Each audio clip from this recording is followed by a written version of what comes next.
So for anyone who's joining us for the recording, this is the Connecticut Passive House monthly community roundtable, and Ken Lynch from Tremco has been very gracious and donating his time and expertise to talk to us about some of the products that his company has to offer. So I will hand it over to Ken to take it away.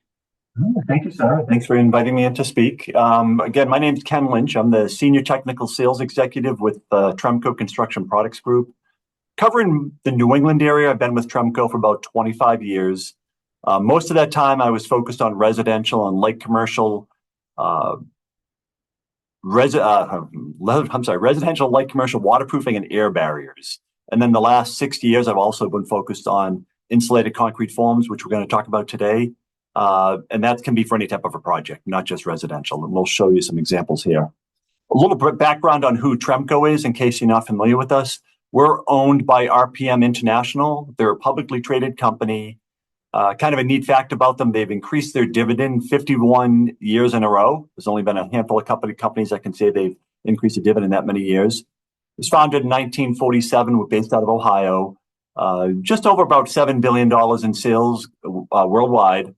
RPM is broken into 4 divisions. Most people know us from our consumer group, which is products like if you go to a paint store or a hardware store or a box store, Rust-Oleum, DAP caulking, Varathane, plastic wood, Zinsser paints, a lot of those commercial brands of what people know us for mostly. But in the construction side, Tremco Construction Products Group, we're broken into a few different categories. We all kind of work together as a team.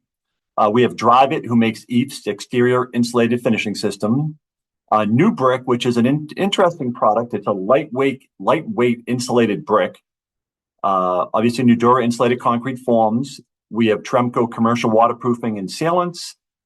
Pre-Buck, which is a laminated strand lumber window and door bucking system, and also an excellent parapet cap. And then we have a few other businesses you can see up there as well. But we kind of all work together and focus on protecting all 6 sides of your structure from moisture, air infiltration, and thermally. We have 35 different scopes of work. I won't go through all of them, but if it's on the building envelope, whether it's below slab, below grade, above grade, on the roof, parking decks, pretty much anything that you can think of that needs protection from water or air infiltration or thermally, we have products for it. From the structure, whether it's insulated concrete forms, or we have glass mat sheathing for metal frame construction that has a factory applied air and water barrier on it, right out to all the waterproofing and air barrier and glazings products, and then even your cladding systems. We have metal panels, we have the EIFS, we have lots of different choices out there. They have the whole building envelope. So the beautiful thing about that is you don't have to worry about a product's compatible with each other. Do they adhere to each other? If there's a problem on the job, there's no pointing fingers in case you have one product for an air barrier and another product at your window flashing, and if somebody else is caulking to seal the window. No pointing fingers, just the one throat to choke if something goes wrong and one hand to shake, hopefully, when everything goes right. So I'm going to jump into ICFs, or insulated concrete forms now. ICFs are stay-in-place forms. So it's 2 panels of expanded polystyrene, or EPS, that's held together Ken, with... do you want to share your screen at this point? Oh, my screen's not sharing? Oh, okay. I'm sorry about that. I'm glad you said that. I kicked you off earlier, but all right. Okay, well, let's see here. Okay, can you see it now? Not yet. See, we should have just kept it up before. Yeah, it shows it's sharing on my end. Oh, you know what? I didn't hit the share button again. It turns here we green go. when I share it. Awesome. Great. Yes. There you go. Okay. All right. I see that now. All right. Perfect. Thank you for saying something. Sure. All right. So again, insulated concrete forms, stay-in-place forms, typically 2 panels of EPS foam, expanded polystyrene, which are held together with an engineered cross tie or a web that's molded into the foam to create the foam unit. In those webs are where you place the reinforcement bars for horizontal and vertical reinforcement. You can lock the reinforcement bars, the steel rebar, into the web. And in many instances, you do not need to tie the rebar if it's what we call a non-contact lap splice. So it allows installation a little bit faster. When you're building with ICF, you place the horizontal rebar as you're building the wall. Typically, residentially, I would say you're looking at maybe a number 4 rebar every 36 inches horizontally and maybe every 24 inches vertically. But there is engineering. ICF is listed in the IRC. Anything beyond 2 stories or 16 feet, you would need outside engineering to tell you the exact reinforcement schedule and sizing. But after you have the rebar in there, you place the concrete, and then your final product is an insulated, reinforced monolithic concrete wall. So, okay, a little delay on my end here. All right. So in terms of ICF, when we're talking about ICF, we refer to the thickness of the concrete that's in the wall. So if the typical, what we're going to do on most residential and honestly even most commercial, above grade or below grade, is either going to be a 6-inch core wall or an 8-inch core wall. But ICFs are usually available in 2-inch increments from 4-inch, 6-inch, 8-inch, 10-inch, 12-inch.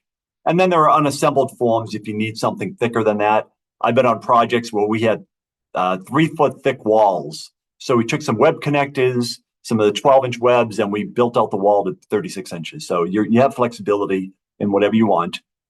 When you're looking at this picture on this, so let me go back to the core thickness. So the core inch, if we're doing a 6-inch core, the foam is typically 2 5/8 inches on both sides of the wall. So overall dimension from inside face to outside face is 11 1/4 inches. And then obviously 8-inch would be 13 1/4, and et cetera as you go up. Every 8 inches, as I mentioned, you have that cross web or that tie. That is also where your stud or your attachment strip is. So if you look at the picture on the right-hand side, you can see what the attachment strip looks like with the foam removed. And then you have like a 2x sitting on top of it. So we're going to have our stud every 8 inches as opposed to every 16 inches or every 24 inches if you were doing advanced framing. And that stud is going to be 5/8 of an inch below the surface of the foam. You're going to screw your drywall directly to it on the inside, and then you're cladding to it on the exterior side. So once you put these walls up, you're basically ready for your electrical, plumbing, and then your drywall. And the outside just go right up with your cladding. From a design flexibility standpoint, one of the misconceptions with ICF is that you can only build a box and you can only do a foundation. We have standard forms, and then one of the unique things about the Nudura form is it's 8 feet long by 18 inches high. Most forms are going to be 4 feet long by 16 inches high, which is 5 1/3 square feet. So we're 12 square feet. We're going to go up a lot faster, less seams, less bracing, less labor. We have fully reversible 90-degree corners, so you don't have to specify, I need so many lefts and so many rights. Ours are fully reversible left and right, up and down. So those are the standard products, but we also have 45-degree corners.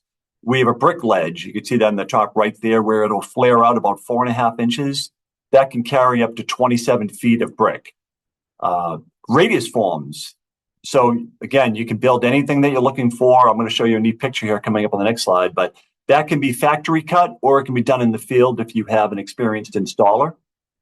The Nudura 1 series is a one-sided foam panel with a removable, reusable plywood panel on the other side. So you put the rebar in it, pour the concrete, remove that plywood panel. Now you have exposed concrete. It's great for doing elevator shafts because now you can have your same trade that is constructing your exterior walls, build the elevator shaft rather than having to bring in a mason. We do that on fire stations for the apparatus bay, parking garages, school gymnasiums, any application where they like the look of that exposed concrete. And I also show the bracing system on there. Every job using ICF pretty much is going to use an bracing system to hold it in place, to make sure the wall is nice, plumb and square, and it's a scaffolding system while they're placing the wall and placing the concrete. So again, talking about the design flexibility, this is a commercial building we did a couple of years ago outside of Buffalo, New York. As you can see, it was completely built out of radius. Performing Arts Studio, pretty neat project. This won an award at the ICF Builder Magazine annual awards out of the World of Concrete a couple of years ago. But that radius design makes it real flexible no matter what you're designing, including swimming pools. We do lots of swimming pools with ICF.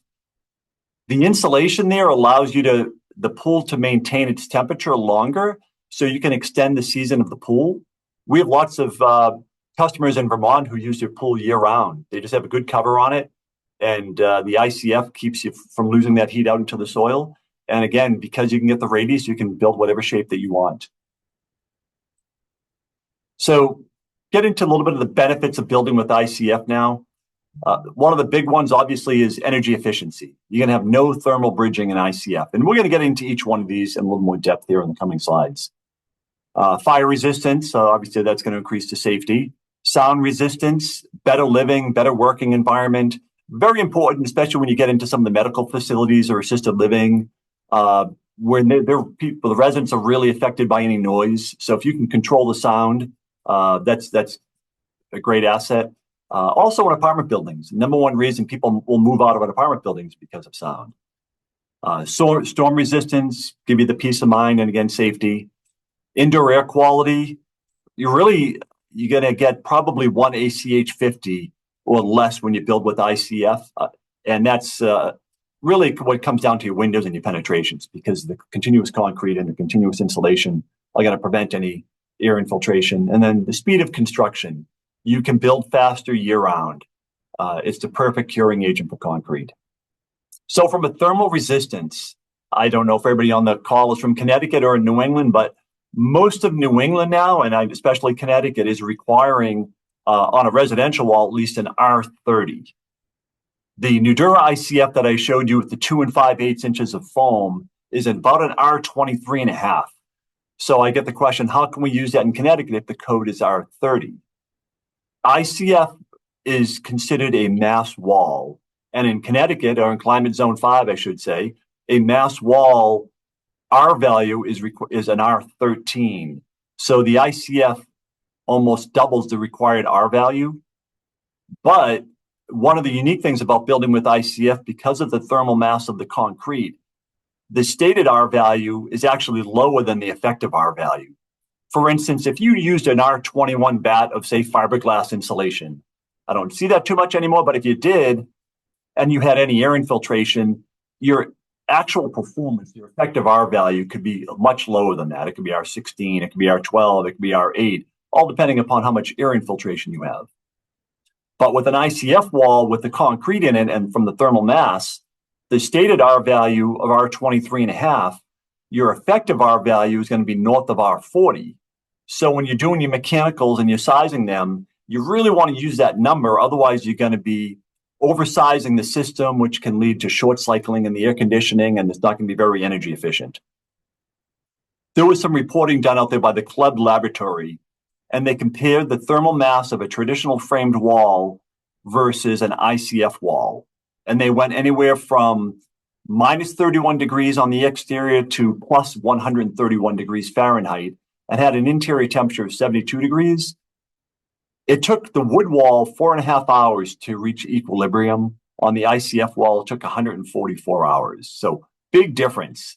You're going to start your heating season cooler in the fall, the cooling season later in the spring. It's going to be a really comfortable, energy efficient building. If for some reason you wanted more insulation, you wanted a higher R value for whatever reason, there are different options out there. Nudura has a custom exterior panel, that's the one on the left-hand side, where you have the standard 2 5/8 foam, and then we factory laminate extra insulation to usually the exterior side of it. The only downside to this product is now your attachment strips, which were 5/8 of an inch beneath the surface of the foam, are now buried whatever the thickness of that foam is. If you're doing a stucco finish or a textured acrylic finish system at TAFs, or masonry, it doesn't matter, and that works perfectly fine. On the right-hand side is another option where we have these foam inserts, and I didn't mention this earlier, but the Nudura insulated concrete forms, at least, a lot of these are flat, but the Nudura one, it has dovetails into them. So even if you're not using the inserts, what that does is when you pull the concrete, it fills up the dovetails and locks everything nice and tight, so it's not going to move, and you can't get any air infiltration or moisture behind it. These foam inserts are also dovetailed, so they'll slide and interlock into the dovetail on the foam panel. And so if you wanted to say add 4 inches of foam, and you were going to have a 6-inch core wall, you'd go to a 10-inch core wall and then slide in the 4-inch foam inserts between the webs. And now you're back to a 6-inch, but you get the extra 4 inches of insulation. The most common one we use now is called the XR35. That's the one in the middle. That's 4 inches of foam on both sides. But unlike the custom exterior panel, the web on that one, or your attachment strip, the stud, is still only 5/8 of an inch below the surface. So that's going to be a stated R value of R35, an effective R value north of R50. So you can really get whatever you want. You could take the XR35 and then put foam inserts into it. And so you can build whatever you need. But for the most part in New England, we're finding that the standard 2 5/8 is more than enough, including on passive house. Fire resistance. So this has been in the news a lot lately. A 6-inch core wall of ICF will have a 4-hour fire resistance. 6 hours or greater, I should say. I'm sorry, not 6 hours, 6-inch or greater. 4-inch core wall will give you a 2-hour fire rating. The picture that you're seeing there on the right-hand side is outside of San Diego, California. I believe it's Paradise, California, after some wildfires a few years ago. You could see everything burned to the ground except for the 3 houses built out of ICF.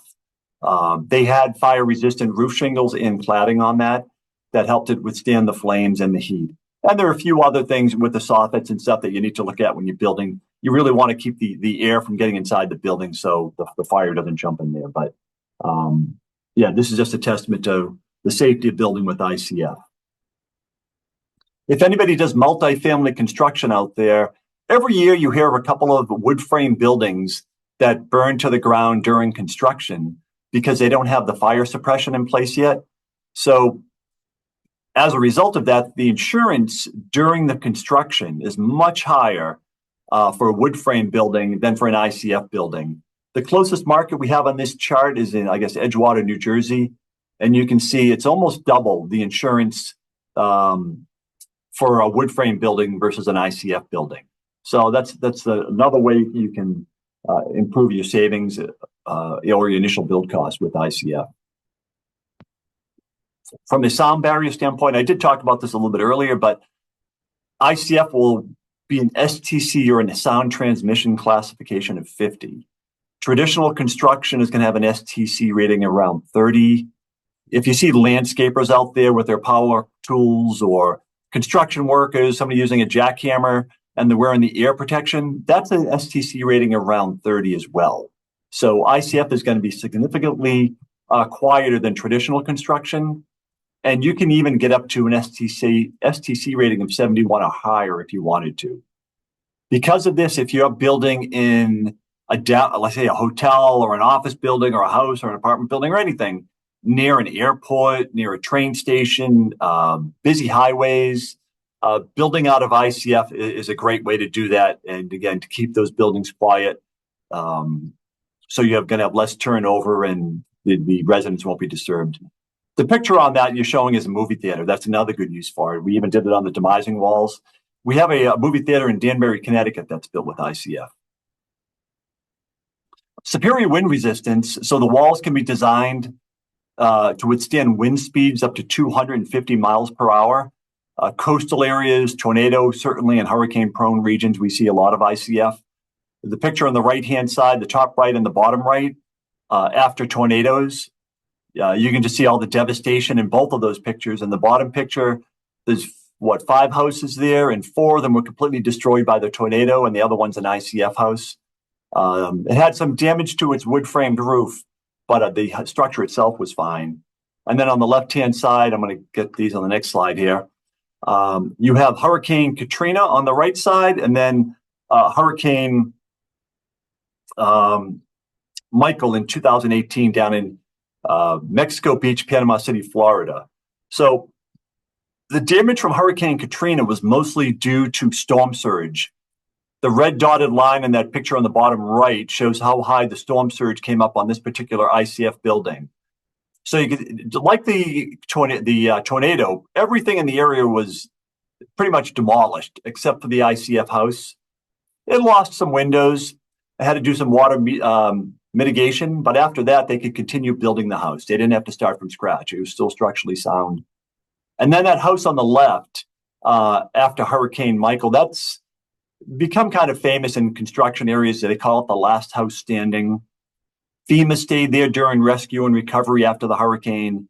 And again, just like the picture with the wildfires and the picture with the storm surge from Katrina, pretty much everything around it, except for some concrete buildings in the background or CMU buildings, were destroyed by the hurricane. If you look really closely, there's actually a house standing behind the ICF house. So we always say the moral of the story there is, if you don't build with ICF, build behind ICF.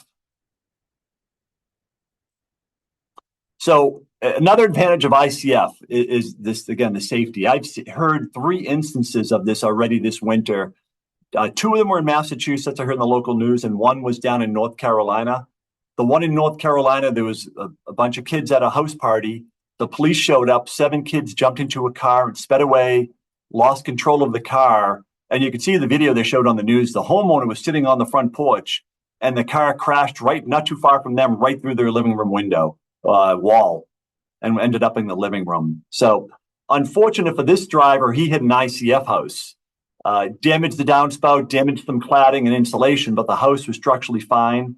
People inside didn't even know what happened. They just heard a loud thump. And for any of you guys that are interested, it looks like a New York license plate. So I don't know what they say about New York drivers, but that's that car lost that battle. So because of the fire, the hurricane, the wind, the sound resistance, military loves to build with this, but they want to do their own testing. So what they did is they built a bunch of 6-inch core ICF boxes, basically, with number 4 rebar, 16 inches on center, took 50 pounds of military grade dynamite and blew it up. That's the video there of blowing up. What's left is what you see on the left-hand side. So the foam initially absorbed the impact of the explosion, and then the foam blew off it, but the wall, even though it had some minor cracking and spalling, it's still structurally sound.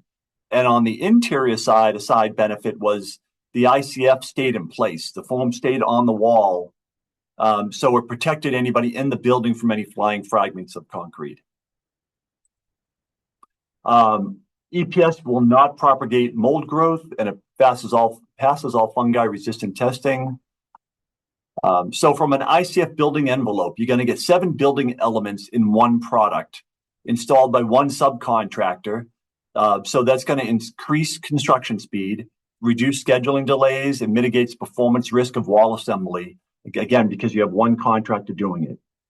You have your structurally reinforced concrete, continuous air barrier, which is a continuous concrete and foam, continuous insulation. It's a class 2 vapor barrier.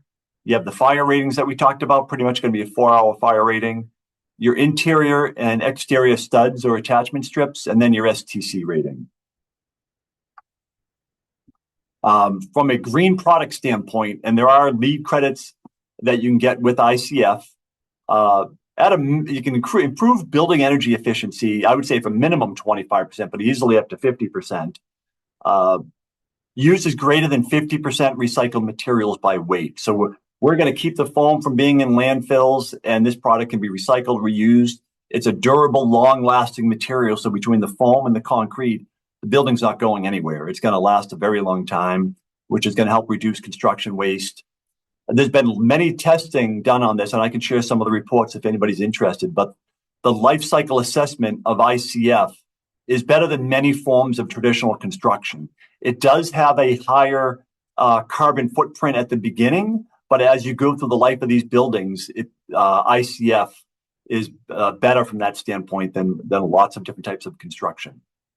And then in terms of LEED, you can contact me or ICF manufacturers for their reports on the points you can get with LEED.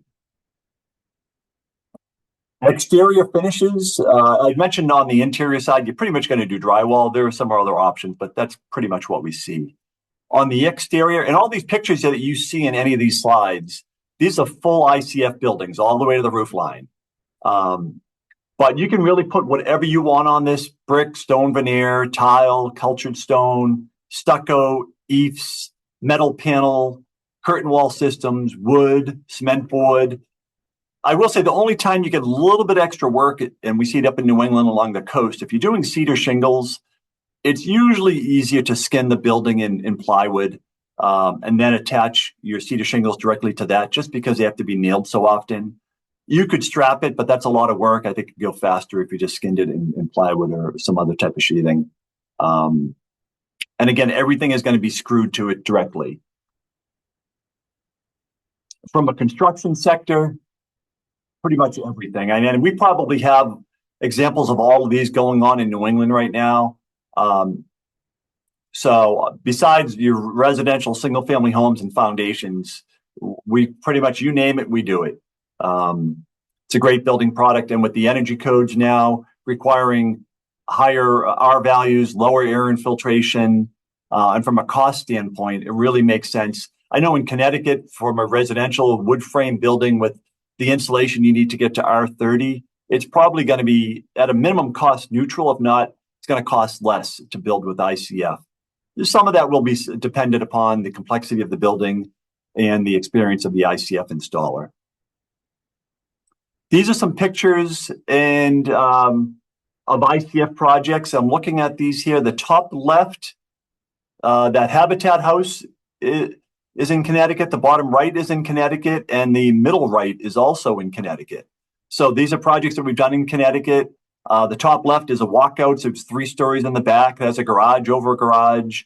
So these are all built in Connecticut. The Habitat house has won some energy efficiency awards. Habitat for Humanity loves building out of ICF because they use predominantly volunteer labor. The insulated concrete forms, I mentioned earlier, our block is 8 feet by 18 inches. That is 12 square feet, and it weighs about 15 pounds. A lot lighter than trying to lug around aluminum or wood-framed concrete forms or plywood panels or framing lumber. So whether you're a volunteer or you're a concrete guy or a framer, this is really a framer's trade, but less wear and tear on the body, easier for the subcontractors to hire labor and maintain their labor when they're working with ICF. So in a world where there's labor shortages, especially in construction, that's a big savings. I have a question. Sure. So on the little Habitat house, you can see that the gable end roof is done at a zip. It looks like a zip system. Yes. But then the picture above it, it looks like the peaks are continuous. Right. How do they do that? How do they do that without the concrete running? Is that real? Am I looking at? Yeah. So on the ICF houses above it, that is a concrete poured into the gable. Wow. Okay. Yeah. So all of those pictures there, other than the Habitat house and obviously the one that's just a foundation, all those gables, that top right, you can see the elliptical windows, eyebrow windows. We can cut the foam to whatever size you need. Then we just brace it and pour the concrete right into it. Okay. We might adjust the slump of the concrete a little bit. Yeah, I was wondering. You have to put sort of like cap the diagonal wall so it doesn't ooze out the sides. Right. But it's amazing what these guys can do that do it all the time. They don't need too much of a cap on it. But as they move up the wall, they certainly will. But as they're pouring it, they won't. And then they get to a certain height, then they'll cap it and go up and go. And it takes a little bit more skill to do that. And so for the ICF building, that was unconditioned space. They just said, you know what, we're just going to frame it. But a lot of these projects, they will go up with the gable ends. Yeah, it's cool. Yeah, it is. It's really easy to cut. We've done projects. I think it was in New Hampshire where there was a lot of ledge, and there was basically a boulder coming out of the ground, and we just scribed the ICF to fit right around the boulder. So it was a nice tight fit. It worked perfect. And if you tried to do that with traditional forms, that would have been very difficult. It would have been a lot of patching.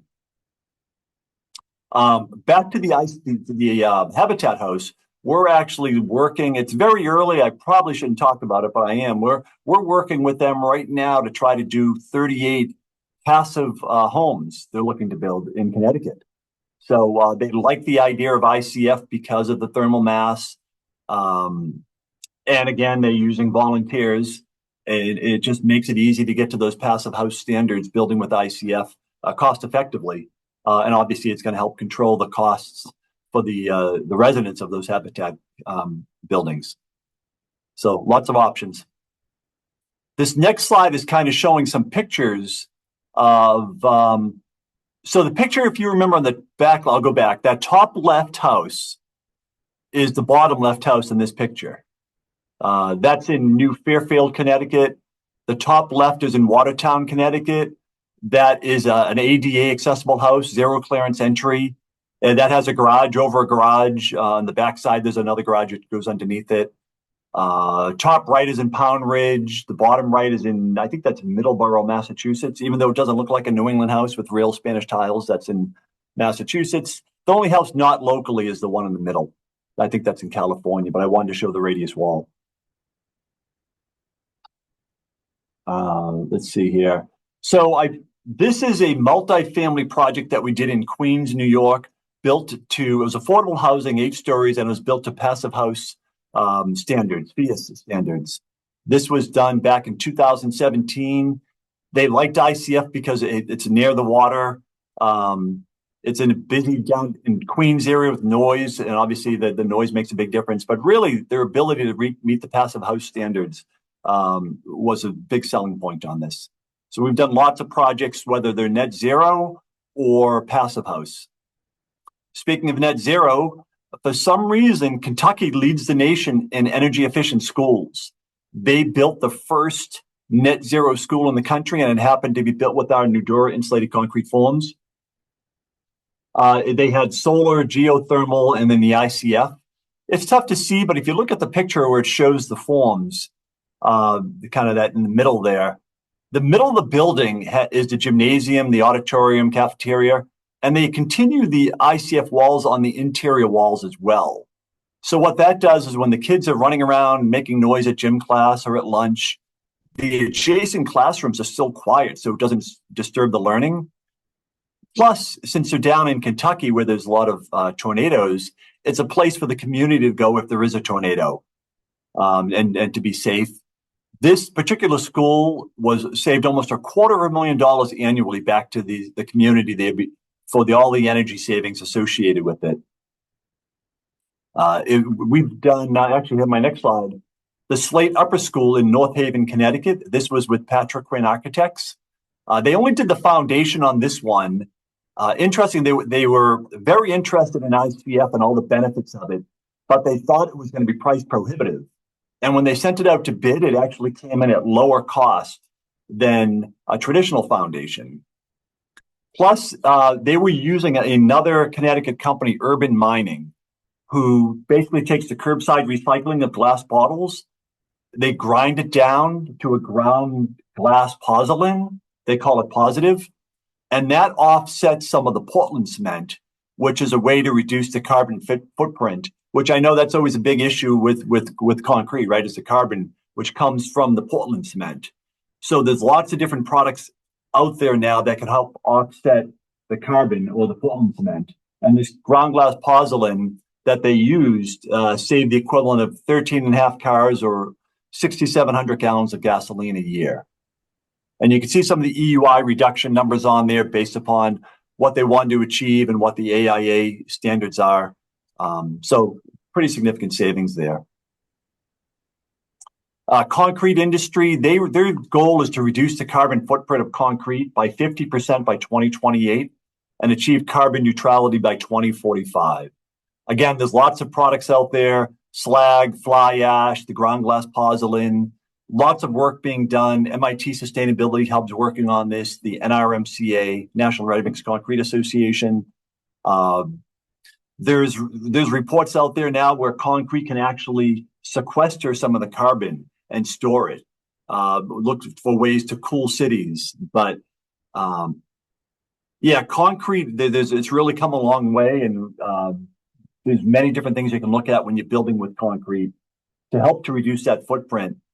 From a foundation standpoint, I will say, since it's an engineered system, we can often go to a 6-inch foundation if you normally spec a 10-inch foundation, or at a minimum, we can go to an 8-inch. So you're going to save anywhere from 20 to 40% of your carbon footprint because you're going to reduce your concrete by 20 to 40%. So even if you're just looking for a simple way to reduce the carbon of a foundation that you need to put in, ICF can make that happen very easily.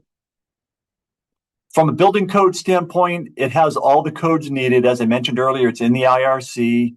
I have all the codes in the US and in Canada. There's engineering stamps in all 50 states for the rebar and the window lintel schedules. From an ICF technical training support, really, I think this is where Nudura stands out from everybody, from all the other ICF manufacturers. We have online training academies that kind of go through the whole process of building with ICF. In-person training classes, we just had one last month in Connecticut. We have one next month in Rhode Island. We pretty much have one every other month in New England. Those are in-person full-day classes. We have architects, builders, installers, homeowners, energy professionals, anybody looking to build or learn more about it. For architects, it is you do get 5 continuing education credits if you go to that course. We're also working with the Connecticut Carpenters Union. This falls under the carpenters trade. So we're doing a $100 million school right now, full school in Spencer, Massachusetts, 45-foot tall gymnasium walls, everything out of ICF. And it's a carpenter's trade. So we're working with them to train their apprentices, and they also bring their journeymen through the classes. And we have a full-day course there for ICF training. And we offer lots of field support. We sell through distribution. Our distributors have the bracing systems and the knowledge to come out to the job sites. And we also have our own training guides that will come out. From a design standpoint, we have everything you'll need, from bid modeling to CAD details to generic specs, lead documentation, the installation guides. Everything is on our website. If you don't see something, just contact us, because we do have thousands of more details that are in our own library that we can share. So yeah, we just want to make the process as easy as possible. With I'm just going to use that school as an example. When that school started, they hired a company to do a feasibility study to see if they could even build with ICF. In Massachusetts, they had to build to TEDI standards, which is Thermal Energy Design Intensity. It's a Canadian code, but they thought that ICF would be the best way to do it. They reached out to us. We gave them some national case study examples of schools we've done around the country, as well as in New England. We gave them local costs. They looked at it and said, yeah, this will fit into our budget. When it came time to select a construction manager, they gave us the names of the construction managers that were going to be bidding on it. We brought them into our local distributor. We had meetings with them. Some of them came to our training classes. We wanted to avoid the fear factor, because lots of times if people aren't familiar with it, they're going to put that fear into their price and they're going to charge way too much for ICF. So we got them comfortable. They selected a construction manager. And then when they were looking for the ICF sub, as I mentioned, that was going to be a union carpenter. We met with pretty much all. I think we met with either 4 out of 5 or 4 out of 6 of the contractors bidding on it. Same process. Went to our warehouse. We built a wall. Went to our training classes. And actually, the company that was awarded the ICF flew down to one of our school projects down in Texas and spoke with the architects, the local installers, everybody involved, just to get more information, again, to make sure that they did it properly. Once the project started, our distributors went out there and worked with them. Our own tech guys went out there and worked with them. We talked with everybody involved, the carpenters, not the carpenters, the electricians, the plumbers, anybody that was going to touch the wall, the cladding companies, just to make sure they understood how their products interacted with ICF. We're not just going to sell the product and walk away. We're going to support it through the whole process to make sure everybody's comfortable, because many times people out there haven't used ICF, and we want to make sure they're comfortable doing it. So that's the end of the presentation. I appreciate, again, you guys having me in. Are there any other questions out there? Does that extra support come with the cost? For the most part, no. Now, some of our distributors, if you want them on site to pour the concrete, they will charge you to come out there and spend a half a day or a full day to pull the concrete. But they'll come out there just as a routine, and especially if it's somebody new, they'll do what we call a pre-pour inspection. They'll walk around the site and make sure everything's done properly before they pull the concrete, and they can do a post-pour inspection. Many times they come out when you first start to stack the block, because that's usually when the questions pop up. How do we do this? Are we doing this correctly? So yeah, no, our distributors will go out there, and sometimes we if it's the right project, we will send our own tech guys out as well. I didn't mention this, but we do have a pre-cut program that can eliminate up to 30 to 40% of the labor. So that is a great way to do it for somebody that's new to ICF or has been doing ICF for a long time, but needs to cut back on some costs. So I'm going to go back really quickly here as I'm talking, but one of the pictures that I showed you was actually two homeowners, 65-year-old couple that took our training class. That picture on the bottom middle there next to the habitat, that house there was built by two homeowners. They had support of our distributor, but that's a pretty big house. They actually have a swimming pool in the basement. So while it can be a DIY, because it's really just Lego blocks for adults, it's good to have that support. And that's something that we put ourselves on. Well, even like you mentioned, coordination with the siding, Yes. if that I can understand in the beginning when you're setting up forms, but even later, once your stuff is in place and the sider comes in and he's like, how does this, all those questions and stuff. Right. Yeah. We try to get a pre-construction meeting and get all the parties in place at once so we can talk about it. But lots of times that doesn't happen, and we're fielding phone calls. I was at a project in Connecticut. It was the same thing. They were putting up their cladding, and they had some questions about window trim and corners and how does this get attached. So yeah, we'll answer those questions. We routinely happens. We get phone calls about projects that are going on, and we'll help them out. Great. I think I'm good, Sarah. Yeah, I'm it's neat how many passive house boxes it checks.